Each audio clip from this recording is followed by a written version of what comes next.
This is V from a Canadian RV Array. In this video what I'm doing, well, we're going to go through all the procedures that I like to go through before we start on our long trip home, which is around 1,500 miles. So the first thing I'm going to do is I'm going to reach way in here and pull out the dipstick, which was a little stuck there, so we're going to pull it out. And we're going to have a quick look at the tip just to see what the oil is, the level. Now I do change the oil myself when we get to our winter destination. It's really easy because I've got the quick change oil system, the spigot on there. And I will do another update video on that when I change the oil again. But then, make sure that I put it back into the proper hole and the oil is good.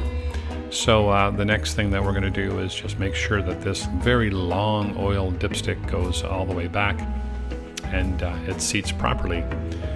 Next thing I'll do is just start doing a scan of the engine compartment, and just to have a quick visual. Now you're not going to see everything, of course, but if there's any fluids that's been leaking anywhere, any cables that are burnt, or maybe the tie wraps have let go. And there's my air filter right there, and I did an air filter change video, and I'll link in the description to that.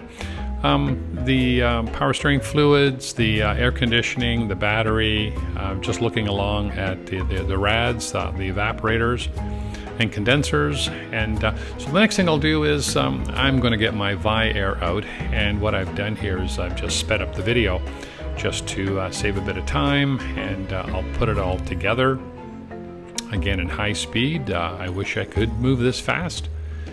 And I'll put on both pieces, and I think that gives me about 50 feet when you pull out the on these yellow air hoses. I think it gives you 50 feet total. So, and what I like to use is my screw-on. Now I'm going to hook it into my Battleborn batteries, which are just sitting right in there, and it's always nice to have a little cart that you can go under the sliders, and I'll hook it on. So next I will go to my front tire, and I like to kind of shake it out a little bit because we're in Florida and there's a lot of geckos that sometimes like to live in the tires.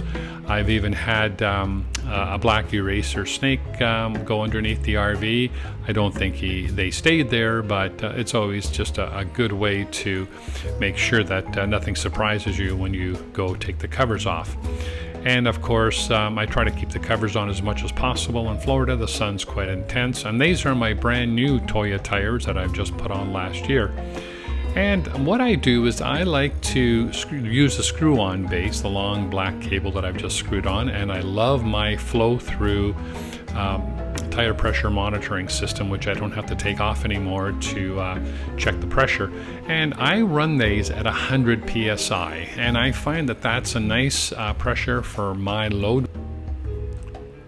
Now the next thing I'll do is, of course, take off the ViAir, put on the cap that protects the TPMS pressure monitoring system.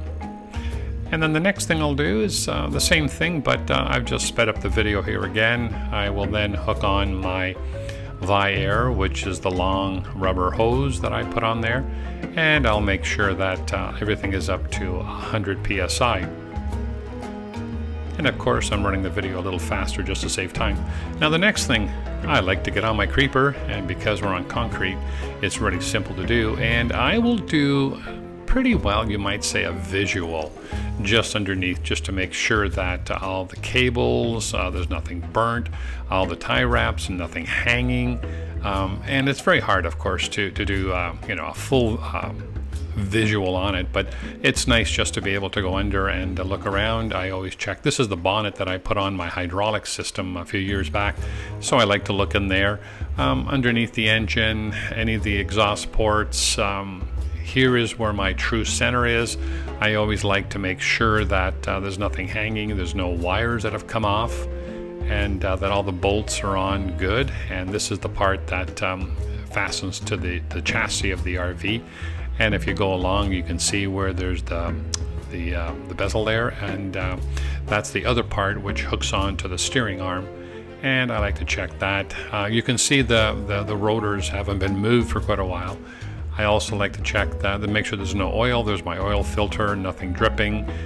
And just look at the levelers, make sure that they're quite clean.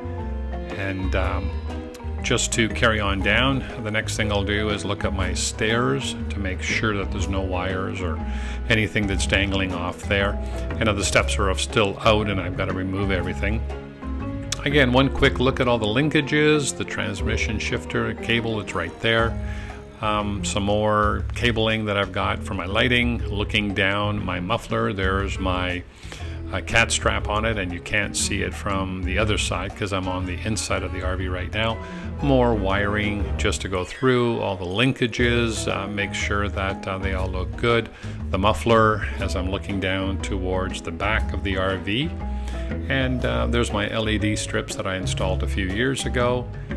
And it's all nice and clean. Everything's been spray painted with the black spray paint, and I like to keep that nice and clean that way.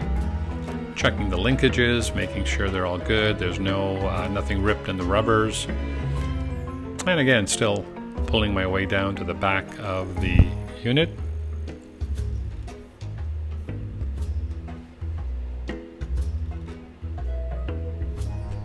Checking my shocks, checking the tie arms, making sure they're all good.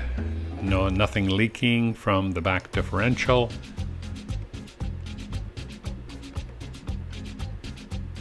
So far so good, looking real good. Now this is what we do when we come up to our first rest stop, and every rest stop that we come to. We've been driving now for a few hours, and I thought, well, this would be a good time to pull in here, and I'll show you what I do when I do stop at the rest stops, just for my safety checks. And as soon as we pull in here, this was a great rest stop. It was big, it had a lot of space, it wasn't busy at all, and we're just pulling into one of those spots here. Now what I'll do is, of course, I will get out. It's a good thing just to stretch your legs and move around a bit. And of course our steps will go out, and we'll get down. And the first thing that I like to do is just look around, making sure that there's no debris on anything, that we haven't picked anything up. I'm going to close the door here just to bring the steps in. I'll go around and check my front tires, making sure that everything is good. The tire pressure monitoring system looks good. And walk around to the back tires. I also look up just to make sure the awnings are all in, and the toppers, nothing's been contaminated or anything up there. My tire pressure monitoring system is on. Again, these are my new Toyo tires. And then what I do is I do a very thorough inspection of my towing system, which is very, very important. I have the rattle plates on there. I make sure that the safety lines are connected. There's no pins missing on the ends, making sure everything is fully connected. The rubber protection arms are good, and that it's nice and level. I mean, that's the trick when you're towing something. I see so many vehicles where the RV is very high, or the car is very low, or vice versa, and it's quite dangerous. So you do want to make your towing package as level as possible. So if you have to go up or drop down, the next thing I'll do is check all the tires. And I was just checking for temperature, but they were fine, because I do have tire pressure monitoring system on those tires also too, so I know what they're doing. And just go around the car, check everything one more time, just to make sure that there are no issues, no pins missing from this side. Everything is looking good. The electrical cable that ties into my lighting system. And then I'll walk around down this side of it. The generator usually runs when we're in a rest stop, because we're either making coffee or something. Another quick look up on the toppers, making sure they're all rolled in nicely. And just continuously doing a visual check. The next thing you want to do is make sure your cap is on for your sewer system. That's always very important. And so far, looking great right now. And this is what making sure all the bins are closed. And our last tire. have a quick look at that, make sure that everything is looking good and normal, nothing burnt, nothing contaminating the tires. And then we'll look around the front. One quick view around here. So far, so good. Everything's looking great. So here we are back on the road. This is my engine monitoring system. I've got my phone. I've also added my LED lighting in my dash so I can see it. There's my my Garmin, my big 10-inch Garmin. And then what I do is on the one of the cameras, I also have the backup camera and the tire pressure monitoring system there. And the other one is on the other side, which I have tire pressure monitoring, and my wife looks at the back of the car. This is V from A Canadian RVer. Hope you've enjoyed the video. Please subscribe. See you in our next video.